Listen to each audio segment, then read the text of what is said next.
ప్రతి ఒక్కరికి సెల్కాన్ మొబైల్స్ తెలుసు. వాళ్ళు ఈ స్టోరీ ఎక్కడో ఆగిపోయింది అన్నట్టు తెలుసు. ఎప్పుడైతే 2018-19లో చైనీస్ ఎప్పుడైతే కంప్లీట్ ఇండియా ప్లాండ్ బ్లాకింగ్ అయితే టోటల్ సెల్కాన్ అనేది ఈరోజు ఒక మొబైల్ ఫోన్ అనేది లేదు, కానీ బట్ సెల్కాన్ అనే బ్రాండ్. పాడ్కాస్ట్ చూడలేకపోతున్న వాళ్ళ కోసం వెరీ క్యూరియస్ బైట్స్ అన్నింటిని తీసుకొచ్చి ఈ క్లిప్స్ ఛానల్లో వేస్తున్నాం. Do subscribe Raw Talks clips. So Celkon mobiles తెలియనో లేరు మన టీంలో. ఆల్మోస్ట్ అందరినీ చిన్నపిల్లల దగ్గర నుంచి, అంటే ఇప్పుడిప్పుడే జాబ్లోకి ఎక్కిన దగ్గర నుంచి పెద్దోళ్ళ దగ్గర అందరిని అడిగేసిన. ప్రతి ఒక్కరికి సెల్కాన్ మొబైల్స్ తెలుసు. వాళ్ళు ఈ స్టోరీ ఎక్కడో ఆగిపోయింది అన్నట్టు తెలుసు. ఇప్పుడు ఎక్కడ మొబైల్స్, సెల్కాన్ మొబైల్స్ ఎక్కడ అయిపోయినాయి కదా అన్న థాట్లో ఉన్నప్పుడు when was researching, Celkon group అనేది ఒకటి అర్థమైంది. దాని కింద పేర్లు చెప్పాను, ఇప్పుడే మీరే చెప్తే బాగుంటుంది. 1, 2, 3, 4 ఇన్ని కంపెనీలు ఏంటి సార్, నాకు అర్థం కావట్లేదు. అంటే ఎట్లా మేనేజ్ చేస్తారు ఇవన్నీ? ఫస్ట్ ఆఫ్ ఆల్ ఏమేమి చేస్తున్నారు, సెల్కాన్ నుంచి ఏం చేస్తున్నారు? సెల్కాన్ 2009లో స్టార్ట్ చేసాం. 2010 జనవరిలో ప్రోడక్ట్ బయటకు వచ్చింది. రైట్. సెల్కాన్ అనేది మొబైల్ ఒక ఓఎం కింద బ్రాండ్ క్రియేట్ చేసి దాన్ని మొత్తం మార్కెట్ చేసాం. 42 కంట్రీలకు ఎక్స్పోర్ట్ కూడా చేసాం. ఎప్పుడైతే 2018-19లో చైనీస్ ఎప్పుడైతే కంప్లీట్ ఇండియా మీదకి వచ్చి, సో వాళ్ళు కాంపిటీషన్ కౌన్సిల్ కంట్రోల్ చేయని టైంలో ప్రైస్ లోవర్ ప్రైస్కి మార్కెట్ని కిల్ చేసి వాళ్ళు కంట్రోల్ తీసుకున్నప్పుడు ఖచ్చితంగా ఎస్ సెల్కాన్ మాతో పాటే మైక్రోమాక్స్, కార్బన్, ఇంటెక్స్, లావా అందరూ ఉండేవాళ్ళం. రైట్. సో ఆల్మోస్ట్ 2014-13లో 57% మార్కెట్ షేర్ మాది ఇండియాలో. సో మాతో కంపేర్ టు మాకు ఉండేది ఏంటంటే ఎల్జీ, సామ్సంగ్ ఉండేది, సోనీ ఎరిక్సన్ ఉండేది, కొద్దిగా నోకియా ఉండేది. Is only competitors. సో ఇప్పుడు డ్యూయల్ సిమ్ మార్కెట్ 90% మావే ఉండేది, మా 5 బ్రాండ్లే. బిజినెస్లో ప్రతి ఒక్కరు ఎంత ముందు వస్తే ఆపర్చునిటీ మిగులుతుందో, ఇక్కడ ప్రాబ్లమ్స్ ఉన్నప్పుడు ఆటోమేటిక్గా కూడా దాన్ని రియలైజేషన్ అయ్యి దాన్ని ఇంటర్నల్ మీటింగ్ పెట్టుకొని దాంట్లో ఉన్న ప్రాబ్లమ్స్ ఏంటి అంటే, ఏదో సామెత చెప్తారు కదా తెలుగులో, ఏటికి తిరగకూడదు అనేసి. రైట్.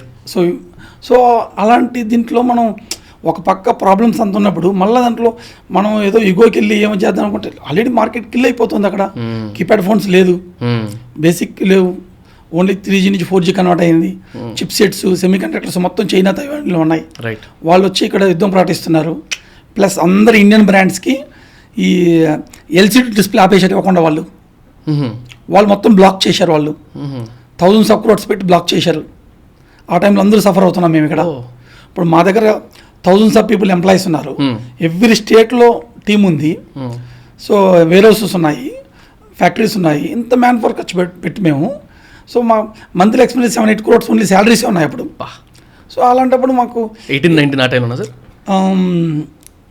అఫ్ కోర్స్ 15 నుంచే స్టార్ట్ అయిపోయింది ఫ్యాక్టరీస్. మేక్ ఇన్ ఇండియా వచ్చినప్పుడు ఫస్ట్ మేమే పెట్టాము.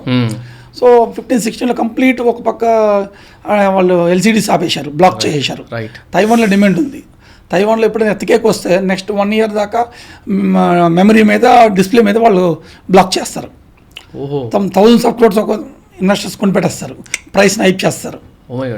మనందరూ ఎఫెక్ట్ వచ్చాక ఆటోమేటిక్ వాళ్ళు మార్కెట్ క్యాప్చర్ చేశారు. ప్లాండ్ బ్లాకింగ్ అయితే మన చేతుల్లో లేదు కదా ఇండియాలో, మనం డిపెండింగ్ అదే.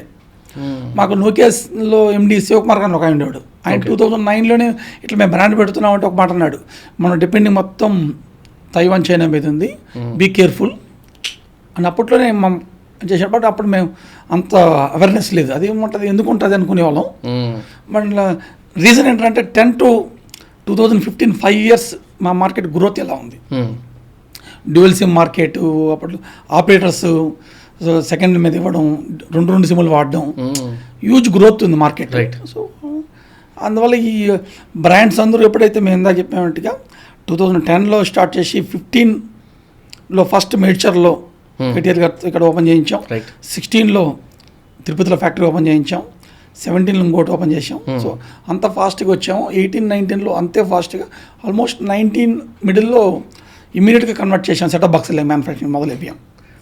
ఫాస్ట్గా ఏపీ గవర్నమెంట్కి వచ్చింది దాసన్ అనే కంపెనీకి ఆర్డర్, కొరియన్ కంపెనీకి. ఆ కొరియన్ కంపెనీ మొత్తం టెక్నాలజీ నేర్చుకొని కంప్లీట్ జీఫాన్ బాక్స్ అంటే ఒక సెటప్ బాక్స్ కాదు, అది జీఫాన్ బాక్స్.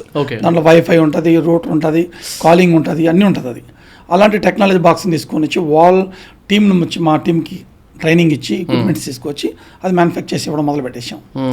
సో అదేవిధంగా ఇమీడియట్గా సెలెక్ట్ రిటైల్ స్టార్ట్ చేసాం 18 మేలోనే. సో అదేవిధంగా 7 Hills డిజిటల్ పార్క్ అని ఒకటి తీసుకున్నాం. దాని గురించి చాలా పెద్ద సెగ్మెంట్ అది అడుగుతాను సార్.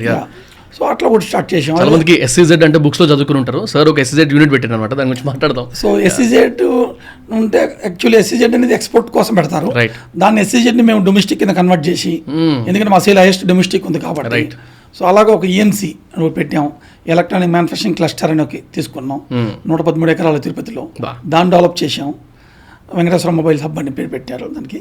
సో అదేవిధంగా 7S డిజిటల్ పార్క్ అని ఒకటి. ప్యారల్గా ఇప్పుడు ఇండియాలో మొత్తం మ్యానుఫ్యాక్చరింగ్ వస్తుంది కాబట్టి ఎక్స్పోర్ట్ కంపెనీ ఒకటి పెట్టాం.